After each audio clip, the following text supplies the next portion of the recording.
Bonjour à tous, bienvenue à cette conférence. Nous allons parler aujourd'hui du sujet des rêves, du yoga du rêve et de la discipline du yoga du rêve. Pourquoi l'appliquer? Donc les rêves, malheureusement, c'est récent que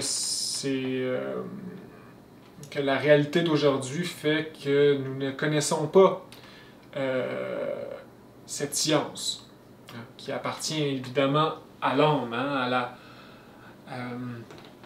à la verticale de la vie. Et donc, en général, c'est plus en Asie, ils ont encore gardé la culture par rapport aux rêves, d'apporter de l'importance aux symboles oniriques et aux rêves. C'est vraiment plus en Occident que le matérialisme ou l'intellectualisme a écarté le sujet ou l'a banalisé, tout simplement. Et c'est dommage. Donc, bref,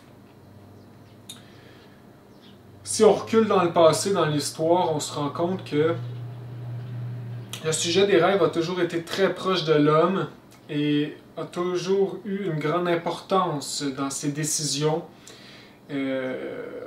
Quand on pense, par exemple, aux rois, qui avaient toujours autour d'eux des gens pour interpréter leurs rêves, des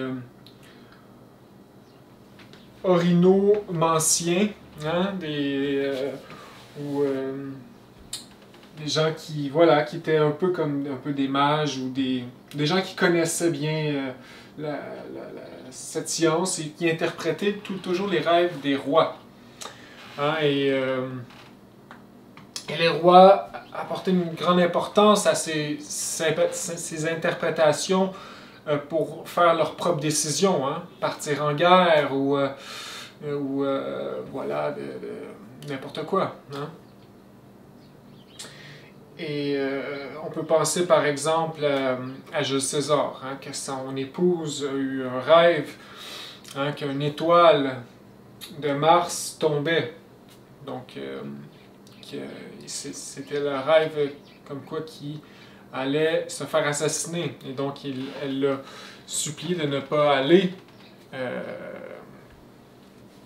à Rome. Et voilà. Donc, lui, comme il l'explique, le maître Samael, il dit qu'il était plein de... il ne voulait pas écouter, Il y avait peut-être, c'est les égos un peu, de l'amour propre et non de l'invincibilité. Donc bref, il s'est fait assassiner. Et beaucoup de cas comme ça, par exemple Abraham Lincoln aussi, il a rêvé avant son assassinat qu'il allait se faire assassiner. Et donc voilà, il y a plusieurs exemples comme ça de l'importance du rêve. Aussi, beaucoup d'inventions ont été faites par rapport aux rêves. On peut penser par exemple Nikola Tesla, qui a rapporté qu'il avait quand même un gros pourcentage de conscience libre et puis il allait en astral plutôt conscient et il y avait des révélations d'inventions. Et Nikola Tesla, ce n'était pas un intellectuel. Donc voilà. Et Albert Einstein aussi. Albert, c'est intéressant, ces personnages. Par exemple, Albert Einstein avait des mauvaises notes à l'école en mathématiques. Il se faisait mettre dehors dans ses classes de mathématiques. Et puis lui allait chez lui ou peu importe où, puis il allait marquer des formules mathématiques qu'il allait chercher à l'interne. Par exemple aussi Dimitri Mendeleïev, que c'est lui qui a rapporté dans un songe le tableau périodique, l'organisation de la matière dans le tableau périodique. Et puis, quand il s'est réveillé, il l'a tout de suite marqué, hein, c'est qu'est-ce qu'on utilise aujourd'hui. Qu'est-ce qui est intéressant, c'est qu'il a oublié des cases qui ont formé les cases vides d'aujourd'hui, puis avec le temps, on trouve les éléments qu'on n'avait pas trouvés à l'époque qui remplissent les cases. Et aussi l'inventeur, je crois, du nom de Elias Howe, celui qui a inventé la machine à coudre. Eh bien, bien sûr, à ces époques-là, c'était toutes des inventions plus importantes qu'aujourd'hui. Aujourd'hui, c'est plus ténébreux. Et donc, lui, à travers le monde, cherchait un moyen de coudre rapidement, industriellement, à place de passer l'aiguille, puis le repasser. Eh bien, lui, il a rêvé, je crois qu'il se faisait attaquer par, je me rappelle plus quoi, une tribu, et la tribu avait une lance avec un trou au bout. Et puis, ça lui a fait penser qu'on devrait faire une aiguille avec des trous au bout, puis le fil, à la place d'être en arrière de l'aiguille, en avant. Puis voilà. Et avec des crochets, aller chercher le fil et puis coudre.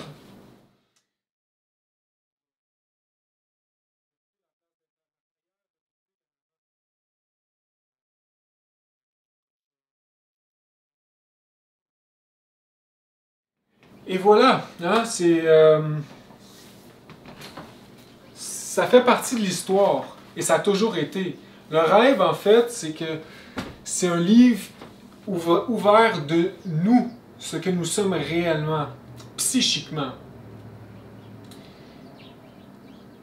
Et celui qui ne sait pas étudier les rêves, comprendre les symboles, les interpréter correctement, va avoir plus de difficultés à se connaître, bien sûr. Parce que, comme Platon, il dit, hein, Matsama l'a dit ici, l'homme se connaît par ses rêves. Hein, les rêves est réellement une ouverture psychique de nous-mêmes, hein, au-delà du monde physique. Donc, quand on revient dans notre corps physique, en fait, tous les éléments, toutes les valeurs que nous sommes réellement, positifs ou négatifs, reviennent dans le corps physique. Et quand nous allons rêver, nous sortons en astral, mais en astral, nous sommes multiples à cause des agrégats psychiques. Et donc, les éléments positifs et négatifs vont en astral, mais de façon ouverte. Et puis, c'est là qu'il y a des éléments qui s'attirent et se repoussent. Et voilà, les circonstances et les rêves que nous faisons, en fait. Le Talmud aussi dit « Un rêve incompris est comme une lettre non ouverte ». Donc, c'est intéressant parce que si on ne comprend pas les rêves, c'est comme si l'être nous enverrait des lettres pour nous informer de quoi que ce soit, hein? Qui nous sommes, des épreuves qui s'en viennent, où nous sommes rendus dans notre initiation, etc. Qu'est-ce qui se passe avec les personnes qui nous entourent, qu'est-ce qu'on doit faire professionnellement, etc. Plein d'informations importantes. Puis l'être, il nous envoie des lettres comme ça. Et puis nous, si on n'est pas capable de les interpréter, c'est comme si on les ouvre, puis on n'est pas capable de les lire. Ou encore pire, si on ne s'en rappelle pas, c'est comme si on reçoit les lettres, puis on les jette aux poubelles. Ou on ne sait même pas qu'on les reçoit. Et donc voilà, ça a toujours été... ça a toujours fait partie de l'homme. C'est juste qu'aujourd'hui, on est rendu dans une époque ténébreuse et...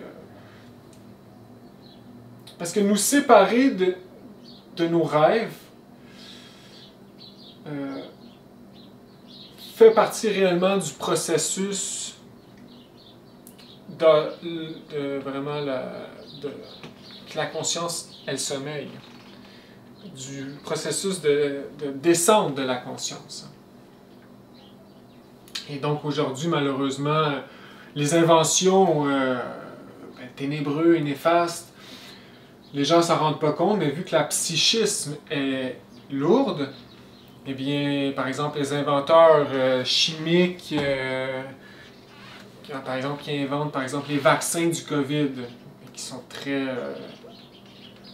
machiavéliques, avec des nanotechnologies, etc. Eh bien, ces gens qui inventent ça, ils s'en rendent pas compte, mais ils vont les chercher dans des rêves inférieurs. Et puis dans les mondes inférieurs, parce que la psyché humaine gravite dans les mondes inférieurs. Et puis donc, dans l'enfer, il y a des êtres malsains qui, ben, c'est l'enfer des démons, peu importe, qui éduquent ces gens qui ont des corps physiques ici, puis là, ils cristallisent les inventions, mais qui viennent de l'enfer. Hein, donc, vous voyez. Donc c'est vraiment, ça nous montre qui on est. Et puis dans la gnose, vu qu'on essaie d'éveiller notre conscience, eh bien là, on va reprendre possession de nos rêves pour les étudier et pour avancer nous-mêmes, parce qu'on va commencer à avoir des instructions sur nos états psychologiques, les agrégats psychiques qu'on va devoir plus travailler, comment les travailler, etc. Donc l'être va de plus en plus nous prendre en charge, et en commençant par le rêve. Donc il existe 3 types de rêves. Vraiment que c'est Freud qui a apporté beaucoup d'informations. Mais Freud, ça doit toujours rester dans les rêves de type mécanique. Donc c'est lui qui a été prouvé qu'il existe un subconscient et un infraconscient. Et donc lui, c'est beaucoup voilà, avec la mécanique du rêve. Donc le rêve en lien avec les 5 centres et l'ego.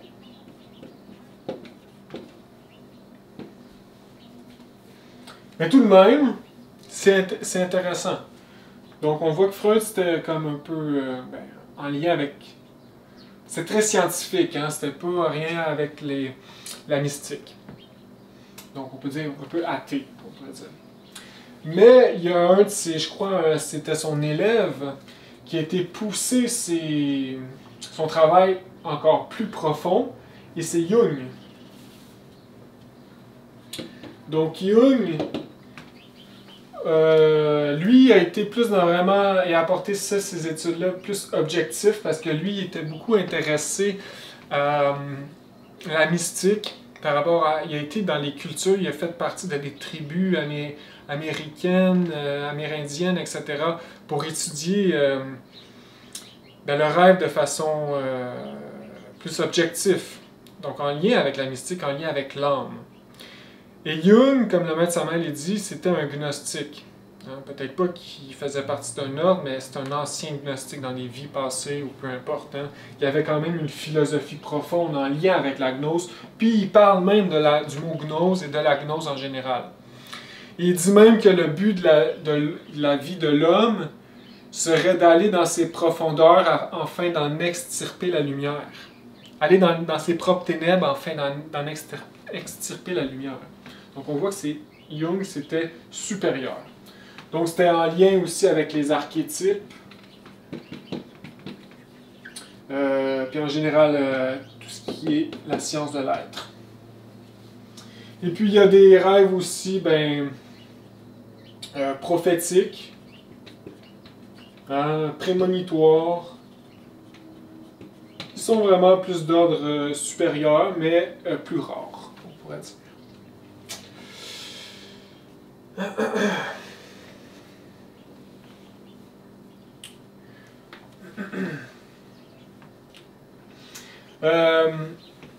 Aussi, comme je le dis souvent, eh bien moi-même, je suis dans un processus d'apprentissage dans la gnose. Hein, mes concepts ne sont pas toujours précis, ils sont susceptibles à changer, bien sûr. Hein, je ne suis pas parfait. Donc, dans mes conférences sur l'astral, aujourd'hui, je les ferai différemment. Dans le sens où j'ai apporté, par exemple, l'astral de façon à et sortir en astral, comme de passer de 0 conscient à 100% conscient. Mais il faut comprendre que si on réussit à sortir en astral à 100% conscient, puis d'avoir une expérience, puis revenir dans le corps physique avec la mémoire, bien c'est très très rare, puis c'est réellement un cadeau de l'être pour une raison X qui est profitable pour lui. Hein? Donc c'est très très rare, c'est un cadeau de l'être, on pourrait dire anormal. Vraiment de faire une pratique astrale puis réussir à sortir consciemment. Donc, qu'est-ce qui est normal dans les sorties astrales, c'est que ça se fasse graduellement. Hein. Parce que le chemin, on ne saute pas d'étape et tout se fait graduellement. Ça veut dire que, par exemple, je vous pose une question ici. Avant de sortir en astral, qu'est-ce qu'on devrait avoir acquis? Ou avant d'avoir un astral clair, puis être conscient, qu'est-ce qu'on devrait avoir acquis? Ben, par exemple, la mémoire onirique. Et donc, réellement, notre éveil de la conscience dans le plan astral va se faire graduellement. Et va se faire au début par étincelle.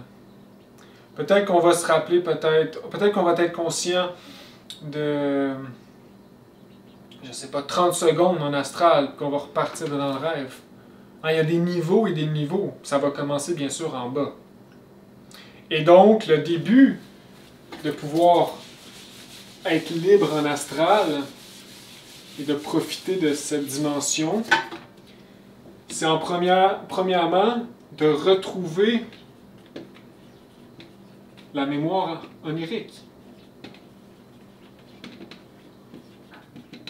Onirique. Et donc, pour ça, il nous faut pratiquer le yoga du rêve pour développer cette mémoire-là. Parce qu'imaginez, si on a des expériences astrales transcendantes, puis on revient dans notre corps, puis on ne se rappelle plus. À quoi ça va avoir servi à l'être de nous apporter ça? Imaginez, on rencontre le maître Samael en astral, puis il nous instruit, puis on revient dans notre corps physique, puis on est là, ah, mais il semble que j'ai vu le maître Samael. Qu'est-ce qu'il me disait? Je ne m'en rappelle plus. Alors, c'est important de développer en premier et avant tout la mémoire onirique. Donc, le maître apporte le yoga du rêve, qui est une discipline qu'on va devoir mettre dans nos vies. Cette discipline va apporter avant tout vraiment la mémoire au complet. C'est intéressant, il dit ici,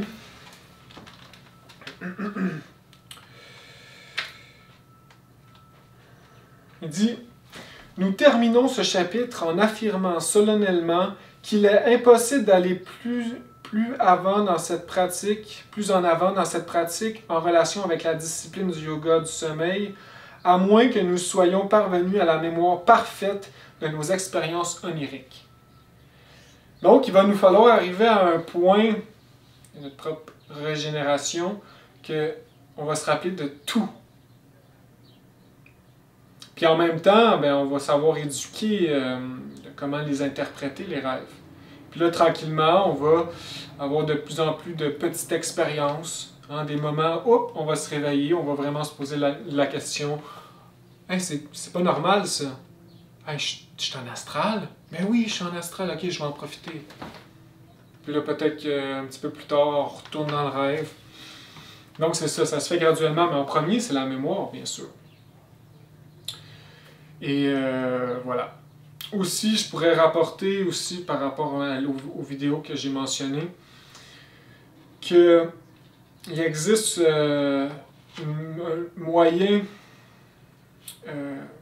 qui est vraiment le moyen de base pour réussir à s'éveiller en astral, parce que j'apporte juste des pratiques de sortie astrale qui fait que la séparation du corps astral du corps physique consciemment. Mais il existe vraiment, tant qu'à moi, le moyen de base, qui est le discernement. Parce que c'est ça, il faut arrêter d'être hypnotisé dans le monde physique. Puis à force d'arrêter d'être hypnotisé ici, ça va se répercuter dans les rêves. Donc voilà sur le rêve en général. Maintenant, on va aller... donc c'est ça, il y a beaucoup de choses à dire. Je ne peux pas tout passer. Le maître Samael, dans le livre « La doctrine secrète de l'Anahuac », il y a beaucoup d'informations, à la fin surtout, et dans d'autres livres.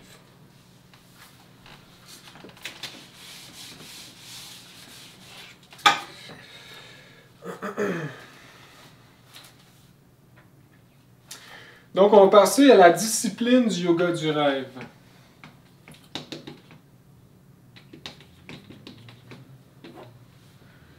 Donc, un, ça va être...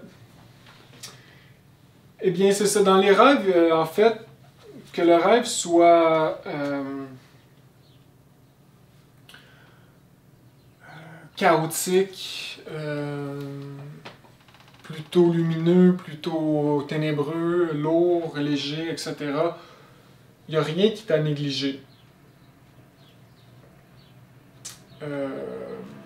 Même si on fait un cauchemar, il n'y a rien qui est à négliger parce que tout est mathématique de qui nous sommes. Donc en étudiant le rêve, on s'étudie soi-même, psychiquement, internement. Dans les mondes internes, c'est beaucoup plus large que le monde physique. Le monde physique, c'est juste ce qui rentre par les 5 centres. Et justement, les 5 centres, les types de rêves, comme le maître Samael dit, sont toujours, les types de rêves mécaniques sont toujours en lien avec les 5 centres.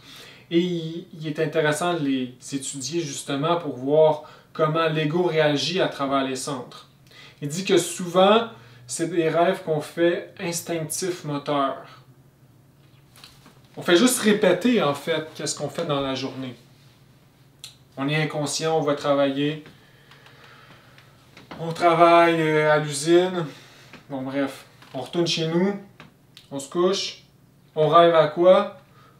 On va travailler. On se réveille, on va travailler. Donc, on répète. Puis ça, c'est instinctif moteur. Il dit normalement, généralement, l'humanité, c'est comme ça qu'ils rêvent. C'est dans le centre instinctif moteur, une répétition de la journée.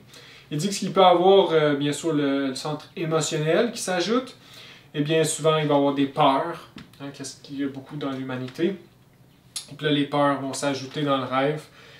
Donc voilà, ça peut être aussi intellectuel parfois, etc. Donc c'est intéressant de voir quel centre psychophysiologique est utilisé dans le rêve.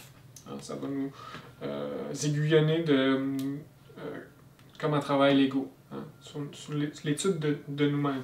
Si on fait un rêve luxurieux, c'est parce qu'on a de la luxure à l'intérieur de nous qu'il nous faut travailler. Et donc voilà, une petite parenthèse ici, que rien n'est négligeable. Et donc, ici, le premier obstacle, le premier facteur, c'est l'auto-observation. Comme je dis, le discernement est important si on veut commencer à s'éveiller. Éveiller la conscience en général. Parce qu'on ne s'en rend pas compte, mais on rêve dans le monde physique. Le mental, il va à quelque part pendant que nous, on est là. Il faut toujours être présent à ce qu'on fait. Puis s'observer parce que l'ego travaille à l'intérieur de nous. Des fois, ce n'est pas juste le mental qui rêve, mais ça va être une réaction qu'on va faire erronément parce que l'ego va s'installer dans le centre émotionnel. Quelqu'un qui nous dit quelque chose, puis on réagit erronément. Frustration, colère, etc. Donc ça, c'est l'ego. Un sommeil du centre émotionnel. À la place d'être, on s'auto-observe, puis OK, c'est quoi qui se passe? OK, je ne vais pas réagir. OK, on garde ça à l'intérieur de nous. On va chez nous, puis on médite. Pourquoi j'ai eu de la colère? Etc. Donc là, c'est ça, c'est l'auto-observation qu'il nous faut acquérir. Et donc, la clé de sol. La clé de sol, c'est important. La clé de sol, c'est un peu un choc qu'on se donne à chaque fois qu'on en a envie. Surtout, il faut s'habituer quand on trouve quelque chose de bizarre. Il faut se poser la question. Est-ce que c'est normal? Est-ce que je suis dans le monde physique? Il faut s'observer. Donc ça, c'est sujet. Je vais le répéter juste pour le fun. Sujet, c'est que on se regarde. Donc on se regarde vraiment, bon, ok, je suis dans mon corps physique, là. Mon corps physique est normal. Je suis habillé normalement, c'est bon. Si on se rend compte qu'on est habillé comme un centurion romain, là, c'est pas normal.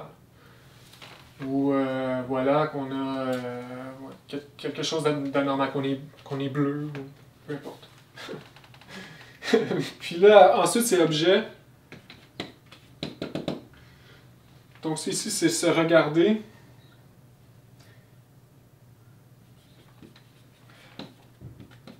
se regarder, mais se regarder aussi psychiquement. Hein? Aussi. Hein, se regarder pas juste physiquement, mais aussi émotionnellement, intellectuellement. Bon, je me sens comment, est-ce que c'est normal, etc. C'est vraiment un choc qu'on se donne. C'est pour pas que ça dure longtemps, là. C'est juste... On prend conscience. On regarde l'objectif. Objet, c'est pas l'objet. Moi, je l'ai expliqué dans mes autres vidéos, c'est un peu ironique. Je disais, il faut regarder les objets. C'est pas les objets qu'il faut regarder, parce que ça, c'est dans le lieu. C'est l'autre, le L. Objet, il faut observer notre objectif. Qu'est-ce qu'on fait? Hein? Bon, je suis en train de prendre une marche. Ou je suis en train de travailler.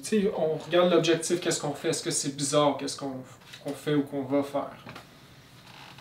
Et finalement, le lieu, c'est là qu'on regarde les objets puis la place où qu'on est. Hein? Il faut qu'on remarque que je suis dans une pièce. Je suis à l'intérieur d'un bâtiment. Les plafonds, il n'y a rien de bizarre. Là. Les couleurs, les murs. On regarde les objets, il n'y a rien de bizarre. Bon, c'est beau. On n'est pas, par exemple, on pourrait remarquer, bon, c'est bizarre, je suis dans une grotte. Qu'est-ce que je fais ici? Normalement, je ne suis pas dans une grotte. Hein? Ou dans une autre époque. Hein? Donc, le lieu, c'est le lieu, bien sûr. Donc, ça ici, c'est important. Puis ça va nous créer une espèce de discernement, comme je dis. Hein? Puis, qui va se répercuter dans le monde supérieur. Le maître Samuel, il dit, hein, des fois, on peut faire un petit saut pour voir si on est en astral, si on trouve quelque chose de bizarre, et on veut vérifier si on est en astral. Hein, on fait un petit saut. Parce que l'astral, quand on est à l'intérieur, c'est comme le monde physique. Hein. Donc, on ne s'en rend pas compte. En faisant un saut, si on flotte, c'est qu'on est en astral.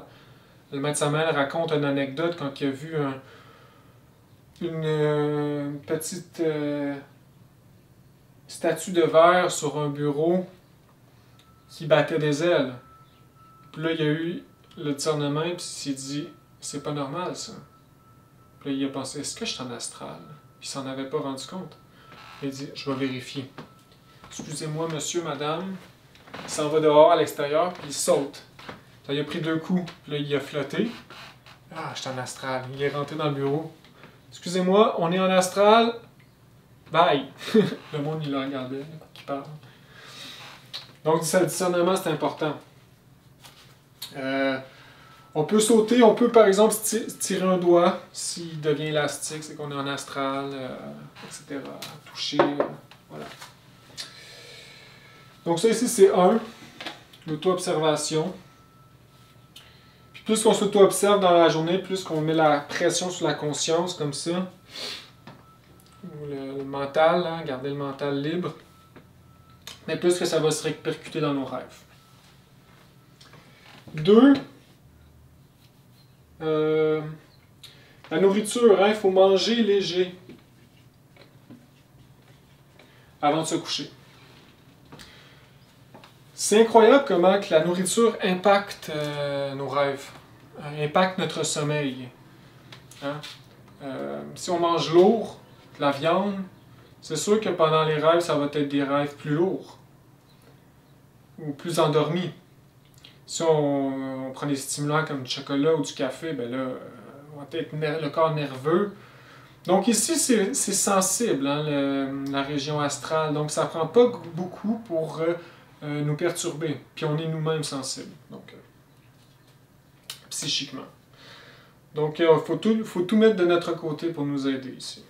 Donc, il faut manger léger, manger une soupe avant de se coucher, manger le gros repas plus en après-midi, avec la viande, puis une soupe, quelque chose de léger, des petits biscuits. Hein. Comme il y a une personne qui était habituée de l'astral, elle disait qu'elle mangeait juste les petits biscuits. Ça l'aidait à sortir en astral. Quand elle mangeait trop lourd, ça ne marchait pas.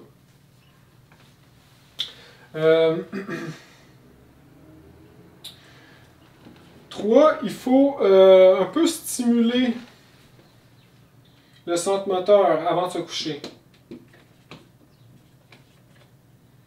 le centre moteur.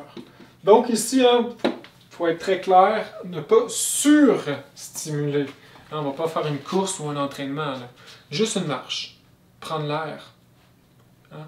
Ça va, on prend une marche avant de se coucher ou voilà, on revient chez nous puis on sent que l'énergie, on sent mieux. Hein.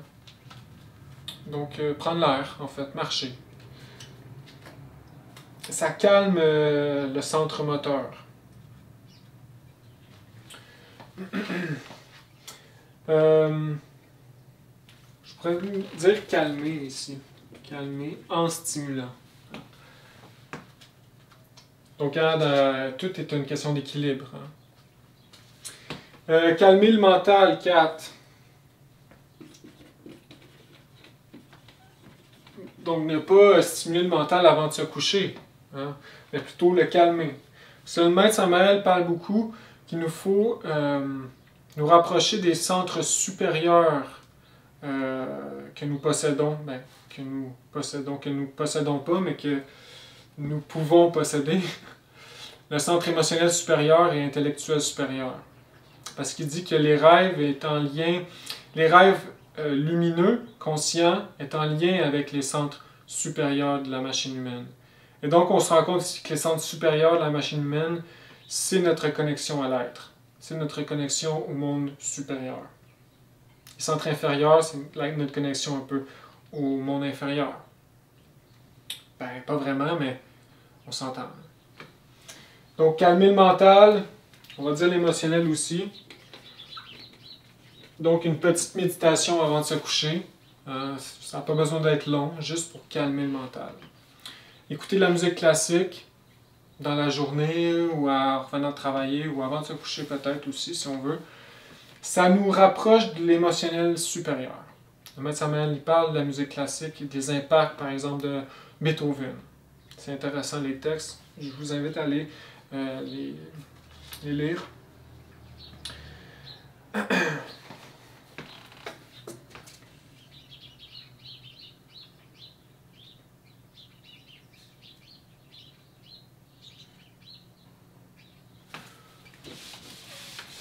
Je suis rendu à 5.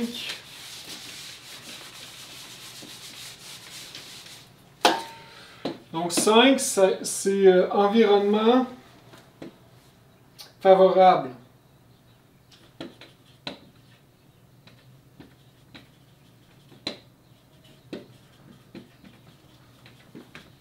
C'est vraiment de savoir-vivre au bout de la ligne. Apprendre à bien vivre. Donc ça nous prend une maison propre, une chambre propre, être propre soi-même, du linge propre. On peut mettre du petit parfum légèrement, par exemple, sur notre oreiller. Hein, peu importe de rose ou peu importe, sur notre linge. Ça prend une ambiance aérée, des chambres aérées. Ça prend la brise de la nuit. Donc c'est léger, mais c'est très important.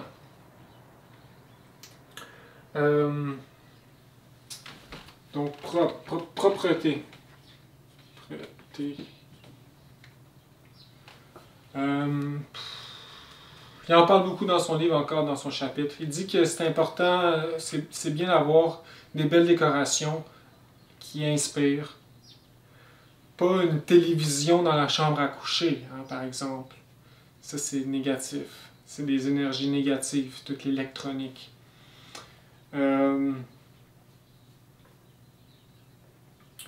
La couleur. Hein, mettre des couleurs vives, c'est bon. Il dit qu'il faut que ça soit en lien avec les 3 couleurs primaires, qui est en lien avec les 3 forces de la nature. Le rouge, le bleu, le jaune. Peut-être pas jaune pétant, tu sais, jaune...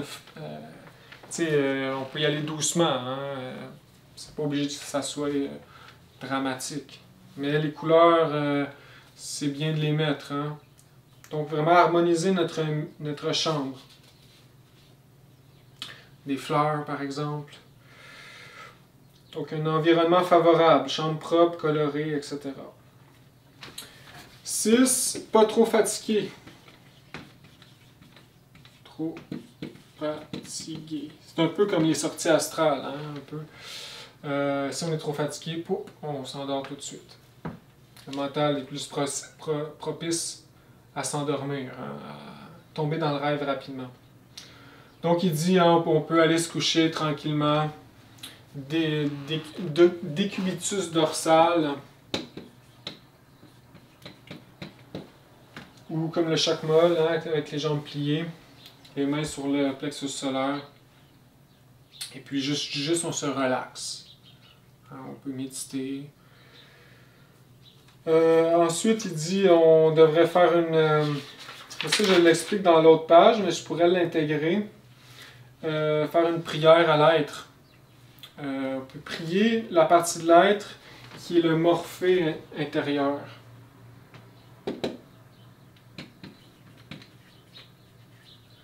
Le morphée.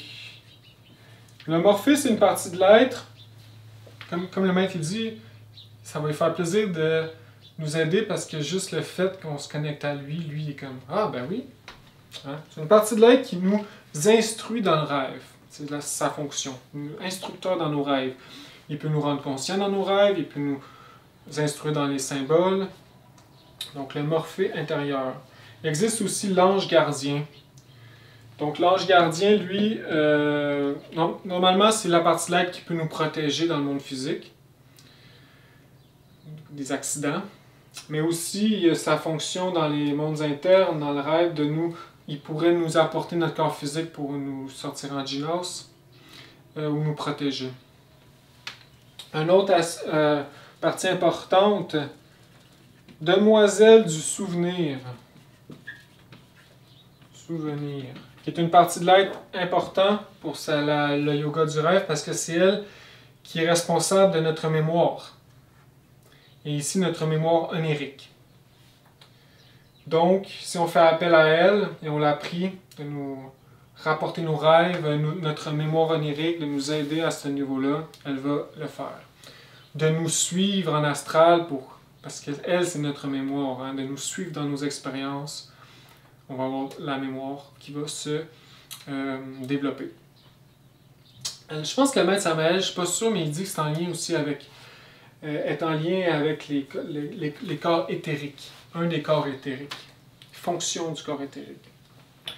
Et notre divine mère, bien sûr. Hein, la tonadine qui nous guide dans nos rêves. Donc c'est ça, décubitus dorsal, on relaxe, on fait une prière, etc. On calme le mental. Et puis là, quand on est fatigué, le maître dit, après ça, on peut prendre la position du lion pour vraiment nous endormir, qui est la position un peu fétale. Hein? Un peu couché sur le côté droit, puis on peut mettre la main comme ça, ici, sur notre main, un peu comme ça. Là. Sur le côté, couché sur le côté, confortablement, puis c'est là vraiment qu'on s'endort. Donc voilà, donc ici on s'endort. Hein? Et ensuite le 7, au réveil, maintenant. Au réveil, le plus important quand on se réveille, c'est qu'il ne faut pas bouger. Parce que si on bouge, la mémoire se perd. Donc on se réveille tranquillement, puis il faut être dans un état, il faut garder cet état demi-sommeil. Et même quand on est habitué, cet état demi-sommeil pourrait être un pont pour retourner en astral consciemment. Mais voilà, au début, on garde cet état de somnolence, et puis là, il faut faire un exercice de rétrospection. Au réveil, ne pas bouger. Pas bouger à exercice de rétrospection.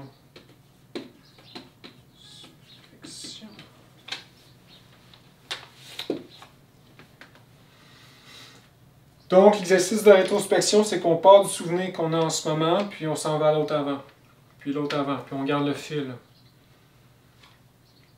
Et donc, c'est important de ne pas bouger. Et avant de prendre des notes, parce qu'après ça, on va prendre les notes de nos rêves, il faut faire l'exercice de rétrospection complet, le plus loin qu'on peut. Et puis donc, il y a un mantra pour nous rappeler, donc 6-7, on va continuer ici en haut.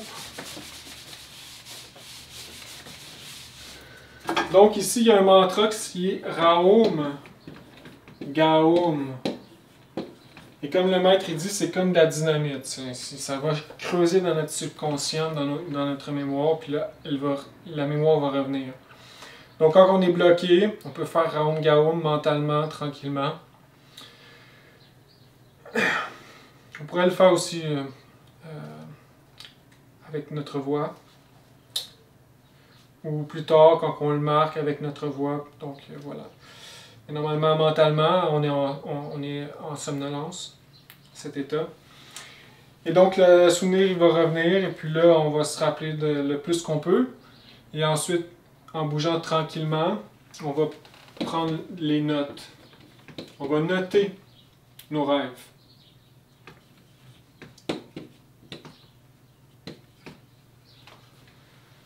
Donc, où qu'on a été, qui qu'on a vu, qu'est-ce qu'on a fait, comment qu'on s'est senti, etc.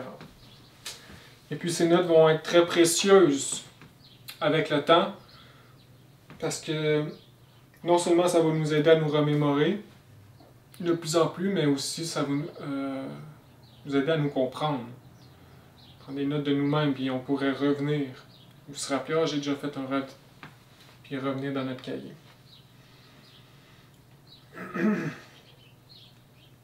Aussi, un autre...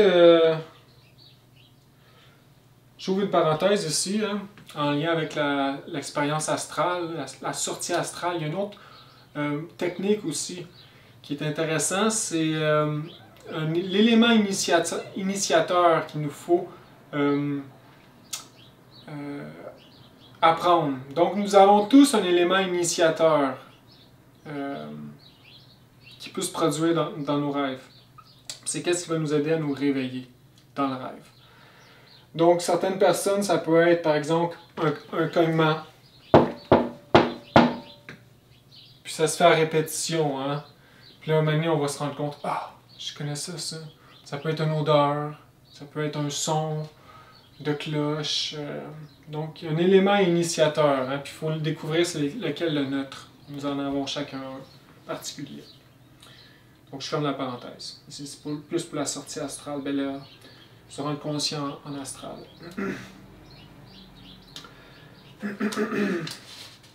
Donc, voilà les pratiques. Aussi la prière avec les parties de l'être ici que j'ai mentionnées.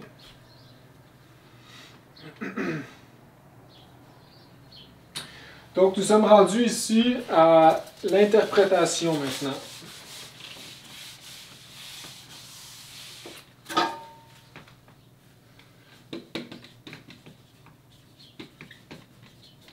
Donc, l'interprétation du langage onirique va se faire, bien sûr, par nos études de la gnose. Parce que la gnose nous apporte les symboles et leur vérité derrière. Chaque symbole a une vérité éternelle. Et la gnose nous éduque. Donc, par exemple, la Kabbale apporte beaucoup de symbolisme. Donc, il y a la Kabbale numérique, le tarot. Hein? Chaque nombre, c'est une entité vivante. Et donc, dans nos symboles oniriques, on peut voir des nombres. Hein? Il y a la Kabbale phénotique, qui est avec les mots et leurs représentations. Donc, les noms ont tous des sens. Par exemple, j'ai pas vraiment d'exemple.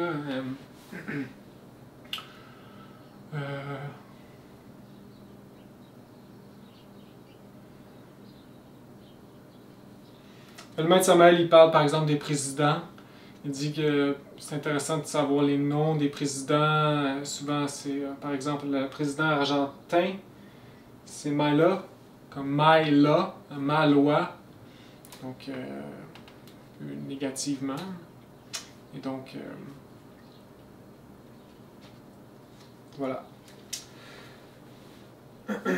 Et donc, il va nous falloir apprendre en premier les significations des symboles.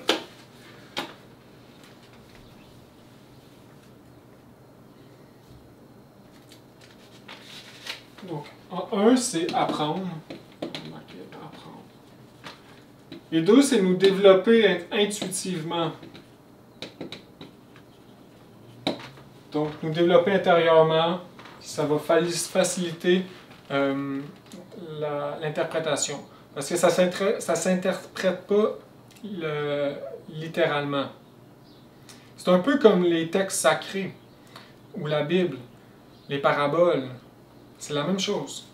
Ça ne s'interprète pas littéralement. Par exemple, le semeur. Mais c'est pas un vrai semeur, là, c'est en lien avec des symboles. C'est la même chose.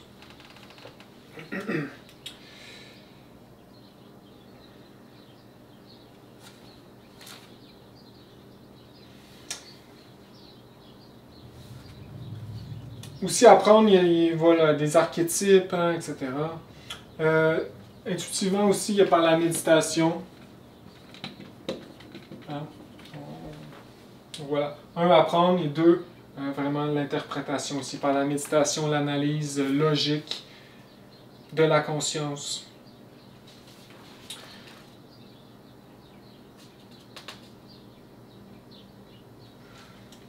Et donc ici, on va voir les types de rêves maintenant. Il y a les types philosophiques.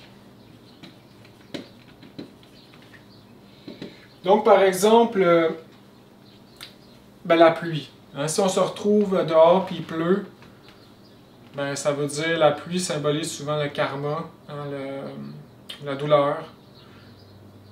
Voilà. Si par exemple il pleut et quelqu'un vient nous abriter, un ami vient nous abriter avec un parapluie, ça veut dire qu'il va y avoir un karma bientôt, mais cette personne-là va venir nous aider à nous en sortir. Si par exemple il pleut et on n'est juste pas dans la pluie, mais tout le monde est dans la pluie autour de nous, ça veut dire que la loi va nous garder protégés des événements à venir. Par exemple, si on rêve qu'on est dans un labyrinthe, labyrinthe, ça pourrait symboliser le labyrinthe du mental, hein, où on ne sait pas où on va dans notre vie. Donc ici, c'est des symboles, des rêves plutôt philosophiques. Il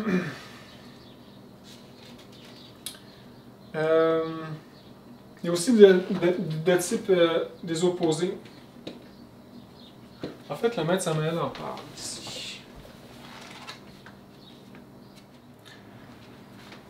Alors, le maître ici, il nous dit, chapitre 18, « Une fois qu'on a atteint le développement intégral de la mémoire onirique et éliminé la possibilité d'un oubli, le processus de symbolisation ouvrira le chemin de la révélation. La science de base de l'interprétation des rêves, nous devons la chercher dans la loi des analogies philosophiques, dans la loi des analogies des contraires, dans la loi des correspondances et de la numérologie. Les images astrales réfléchies dans le miroir magique de l'imagination ne doivent jamais être traduites littéralement, car elles sont des représentations symboliques des idées archétypes et elles doivent être utilisées de la même manière qu'un mathématicien utilise le symbole algébrique. Il n'est pas inutile d'affirmer que ce genre d'idée descend du monde de l'esprit pur. Il est certain que les idées archétypes qui descendent de l'être sont toujours merveilleuses, nous informent soit sur l'état psychologique de tel ou tel centre de la machine humaine, soit sur des sujets ésotériques très profonds, soit sur de possibles succès ou dangers, etc. Toujours enveloppés dans le revêtement du symbolisme. Percer tel ou tel symbole astral, telle ou telle scène ou figure, dans le but d'en extraire l'idée essentielle, n'est possible qu'à travers la méditation de l'être, laquelle est logique et comparative. Alors voilà, ici donc il dit analogie philosophique. Donc c'est ça comme je dis, comme j'ai expliqué un peu ici. Ou par exemple philosophique, si par exemple on se retrouve en guerre, hein? Donc ici la pluie, le labyrinthe.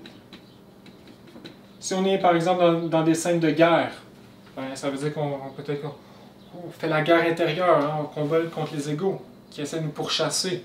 Puis nous, on essaie de fuir. Et là, on n'est pas capable de fuir parce qu'on est lourd. Ça veut dire qu'on est un empêchement de se dominer soi-même. Donc, etc.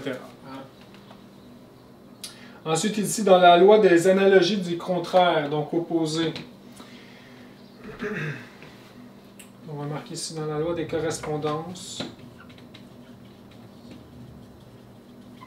et numérologie. Numérologie. Donc, la loi des opposés,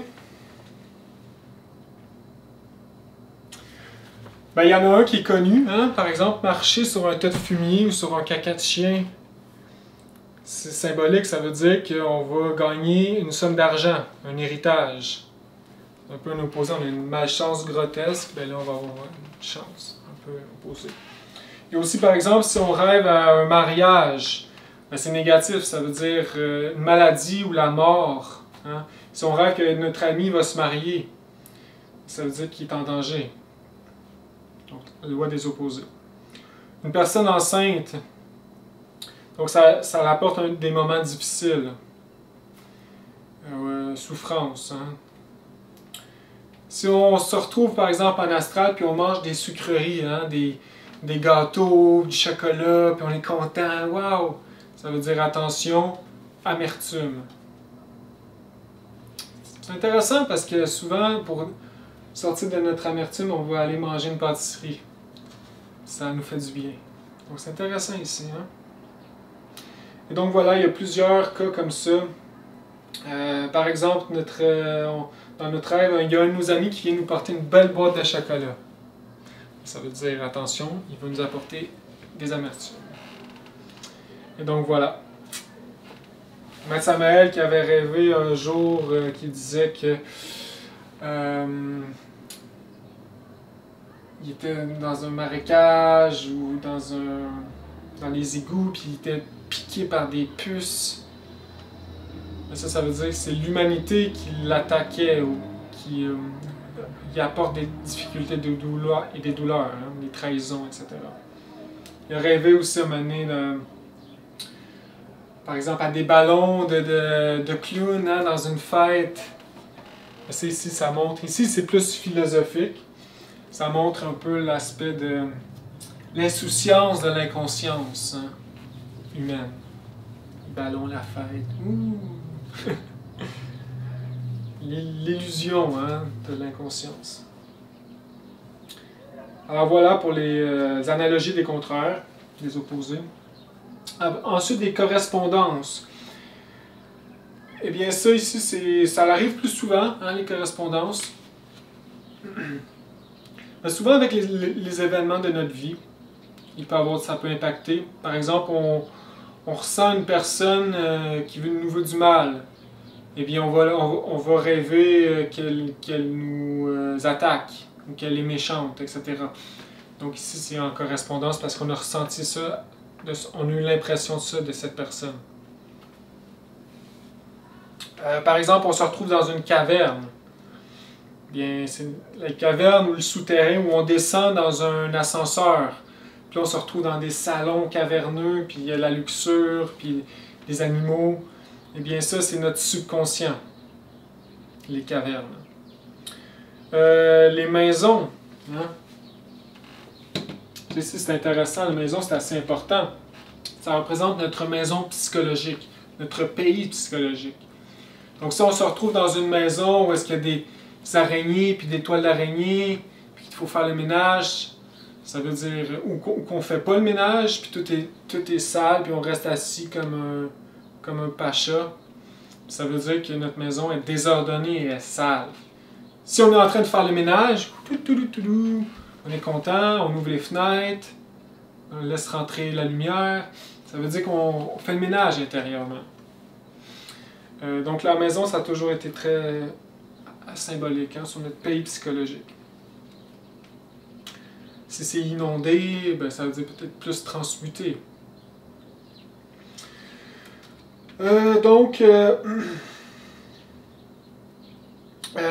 Conduire, les autos, ça peut représenter notre corps physique. Si on se promène, puis poup, on perd une roue, ça veut dire qu'on va peut-être être blessé, on va avoir un accident, on va être blessé, ou si notre auto va mal, puis voilà, elle ne peut pas avancer, si notre corps physique va tomber malade, etc. Le vélo, ça représente, si on fait du vélo, ben, l'équilibre qu'on a dans la vie, souvent. Hein, si on tombe, ça veut dire qu'on a de la misère avec l'équilibre. Le lavage, c'est intéressant, on est en train de faire du lavage. Ben, c'est qu'on paye nos dettes karmiques. L'avion symbolise souvent le chemin spirituel. Donc si on se retrouve dans un aéroport, puis on est pressé, puis on manque l'avion.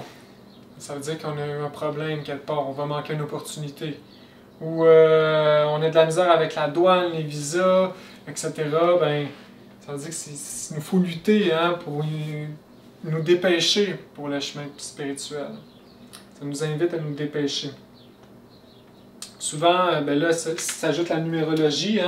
Il faut qu'on prenne l'avion numéro, je sais pas, 19. Ben voilà, si on réussit à l'apprendre, il va y avoir des belles rencontres. Le 19. Donc, etc. Les animaux aussi, c'est symbolique beaucoup. Si on rencontre un animal, dépendamment aussi de comment il est, s'il veut nous attaquer ou qu'il est docile, comme un tigre docile, c'est bon signe. Le feu, il est docile avec nous. Le tigre et le chat représentent souvent le feu. Le chien représente la libido. Si c'est un chien qui nous attaque, ça veut dire qu'on gère mal notre libido. L'aigle, etc., c'est vraiment symbolique. L'Esprit Saint peut représenter par un oiseau. L'aigle, ça peut être l'aigle. Alors voilà.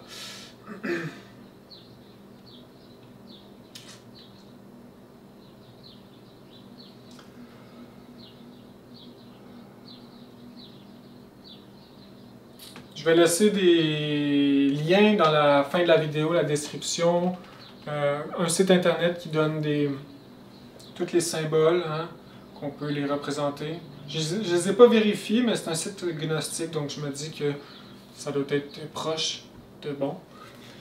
Sinon, si vous voulez vraiment de quoi de sûr, ben, il y a un livre fait par l'AGEAC, fait par le maître Quencan, qui est vraiment bien fait, qui est comme un dictionnaire, en fait, presque. Les symboles sont précis.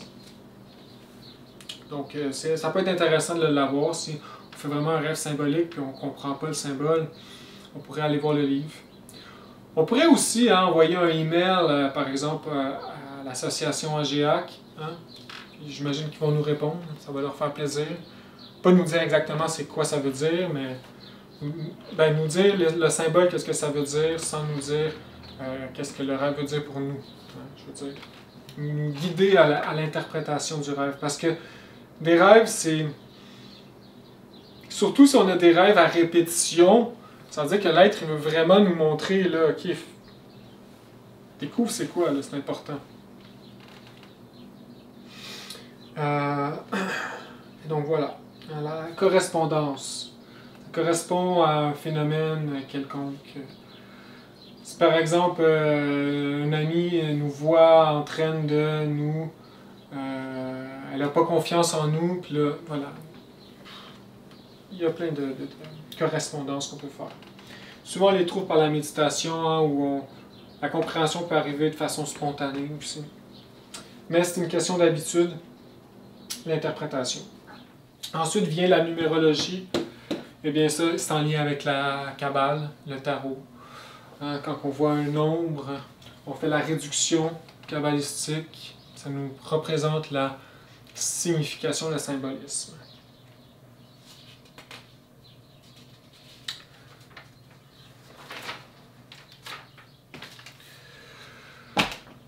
Alors voilà, je crois que j'ai tout mentionné.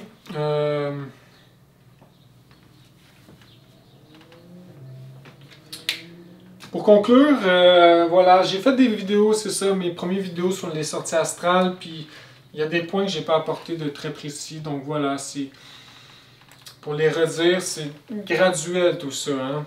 Puis si un jour on veut s'éveiller en astral, ça va se faire graduellement. Puis les premières étapes, c'est de nous forger une discipline pour nous retrouver la mémoire. Hein? Parce que souvent, on ne se rappelle même pas de nos rêves. Et donc, la première étape, ce serait de s'en rappeler. Puis ensuite va venir tranquillement des étincelles de conscience. Hein? Il y a des niveaux et des niveaux. Il y a même des niveaux d'astral. Des astrales bas, des astrales élevés. Puis il y a des niveaux d'autoconscience dans l'astral. Donc souvent, au début, c'est ça, on va se rendre compte « Hey, je suis en astral! » Puis là, on va voir quelqu'un nous parler, puis hop, on s'oublie soi-même. Donc ça s'est fait vraiment... oui, on était conscient, mais une fraction de seconde. Donc ça va commencer comme ça. Puis là, avec le rappel de nos rêves, puis notre interprétation, ben, le chemin va commencer à avancer tranquillement.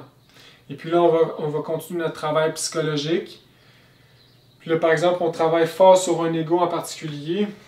Eh bien, l'être, il va nous aider, il va nous montrer en astral qu'est-ce qu'on doit faire, qu'est-ce qu'on devrait faire, comment le comprendre différemment, comment il fonctionne. Parce que comme le maître Samael dit, les rêves sont en lien avec, les rêves mécaniques, sont en lien avec les 5 centres et l'ego, son fonctionnement à l'intérieur. Aussi, je pourrais dire, hein, souvent les gens ils se disent « Ah, je suis attaqué », puis là, ils paranoïent, « Je suis attaqué dans mes rêves par les magiciens noirs ». Bien souvent, ils sont attaqués par leurs propres égos. C'est souvent ça qui arrive. C'est rare qu'un magicien noir vraiment arrive puis nous attaque. Ça peut arriver. Mais normalement, c'est nos propres égos parce qu'on fait des efforts pour s'en sortir contre eux, contre notre propre ténèbre.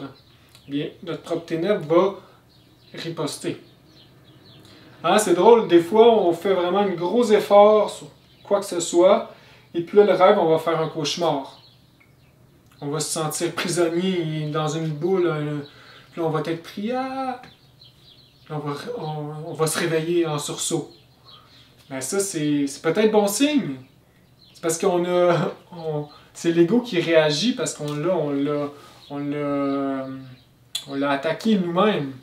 Il nous attaque. Donc des fois, ça peut être bon signe, des rêves comme ça, un peu des cauchemars. Hein? On se réveille, c'est ça. Donc souvent, c'est ça, les attaques internes, c'est nos propres ténèbres qui nous attaquent.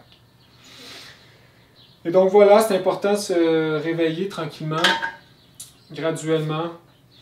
Une autre chose que je pourrais rajouter aussi, souvent les gnostiques, ça c'est le maître Quentin qui parle, souvent les gnostiques peuvent être dans une conférence avec d'autres frères et sœurs, puis le maître Samael qui passe devant eux, qui va donner une conférence, puis les gens sont irrespectueux.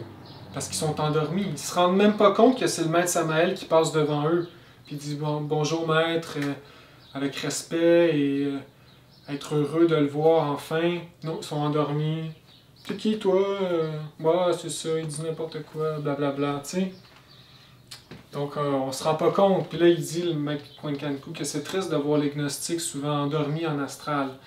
Pendant par exemple une conférence du maître Samael, qui manque de respect envers lui. Parce qu'on a moins de facultés de conscience. Donc ça se répercute plus fortement dans les mondes supérieurs. Alors voilà les amis, continuons notre travail, hein, tous et chacun. N'oublions pas que la gnose c'est quelque chose de vivant et que ça doit se vivre et que quand on l'arrête pour la comprendre, puis qu'on veut la mettre dans des petits carrés mentaux, des concepts, bien non, il faut être libre. Donc, bon travail à tous, paix invérantielle, vive le Christ, à la prochaine.